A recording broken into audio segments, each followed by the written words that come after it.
സങ്കീർത്തനങ്ങൾ അധ്യായം 146.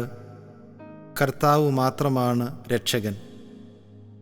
കർത്താവിനെ സ്തുതിക്കുവീൻ, എൻ്റെ ആത്മാവേ കർത്താവിനെ സ്തുതിക്കുക.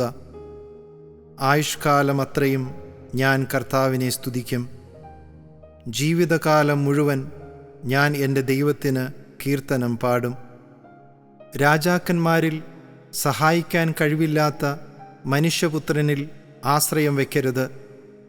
അവൻ മണ്ണിലേക്ക് മടങ്ങുന്നു, അന്ന് അവൻ്റെ പദ്ധതികൾ മണ്ണടിയുന്നു.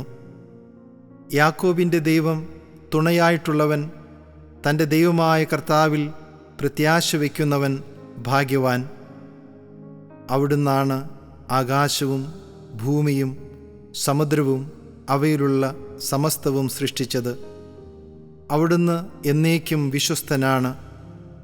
മർദ്ദിതർക്ക് അവിടുന്ന് നീതി നടത്തിക്കൊടുക്കുന്നു. വിശക്കുന്നവർക്ക് അവിടുന്ന് ആഹാരം നൽകുന്നു.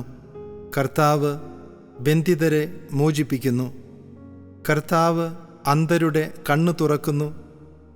അവിടുന്ന് നിലം പറ്റിയവരെ എഴുന്നേൽപ്പിക്കുന്നു. അവിടുന്ന് നീതിമാന്മാരെ സ്നേഹിക്കുന്നു. കർത്താവ് പരദേശികളെ പരിപാലിക്കുന്നു. വിധവകളെയും അനാഥരെയും സംരക്ഷിക്കുന്നു. എന്നാൽ ദുഷ്ടരുടെ വഴി അവിടുന്ന് നാശത്തിലെത്തിക്കുന്നു. കർത്താവ് എന്നേക്കും വാഴുന്നു. സിയോനെ, നിന്റെ ദൈവം തലമുറകളോളം വാഴും. കർത്താവിനെ സ്തുതിക്കുവിൻ.